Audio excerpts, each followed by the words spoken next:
very insecure about a country that's trying to prevent people from coming and peacefully protesting, and it reflects a lack of appreciation of democratic values. I worry that that's happening in my own country, and I worry that it's happening here. If somebody threatens violence against Israel, of course they should be given extra scrutiny, but to detain people simply because they have political views or they're going to protest peacefully, what happened to me was very, very minor, but this kind of thing happens in a much, much more aggressive way to many people who don't have the same kind of privileges that I do.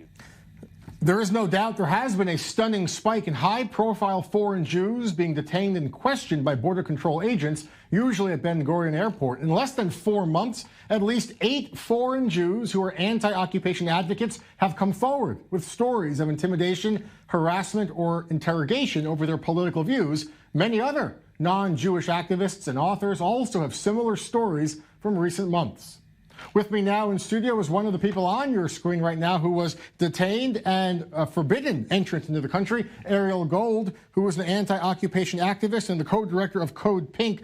Thanks for being with us, Ariel. First, I want to ask your thoughts on Beinart's detention and the recent trend overall of interrogations and detentions of well-known activists for their political views. Well, I think Beinart's detention was disgraceful, but not unexpected.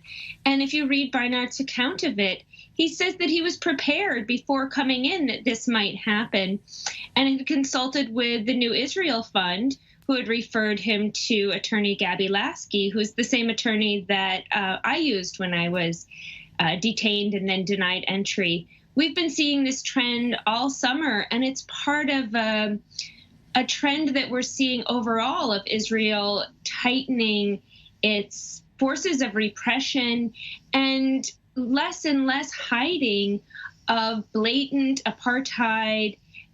Ariel, what about the issue of national security? At some point, people have to be questioned who they're going to meet with, who they've met with, the organizations that they're a part of. I mean, Peter Beinart, it's an hour. It's not...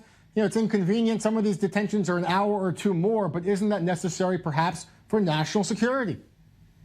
For nonviolent activists, from Beinart, who's a journalist and has participated in an entirely nonviolent protest in Hebron with the same people that I work with. Myself and Code Pink as an organization, we are well known for adherence to pure nonviolence as a strategy and as a tactic. And if you look at everybody who has come forward, Jewish activists and non-Jewish activists, authors, lawyers, etc., in the past few months, we are all people who are committed to nonviolence. Ariel, you say that, but the government of Israel says you're not committed to nonviolence. The public security minister says that there's videos of your organization harassing IDF soldiers. You're endangering their lives in their course of duty. You promote BDS. These are illegal activities. How surprising is it that there's extended detentions and questioning? Let's talk exactly about what this incident is that the Israeli government accused me of. So this occurred last summer when I was staying in the West Bank city of Hebron. I had been interrogated upon coming in. So I was staying in the West Bank city of Hebron. I was walking to the bus stop to take the bus into Jerusalem to meet with Rabbis for Human Rights. And I was physically assaulted by a notorious fanatical right-wing settler by the name of Anat Cohen. She's quite well known for physically assaulting nonviolent activists. So I was physically assaulted by her.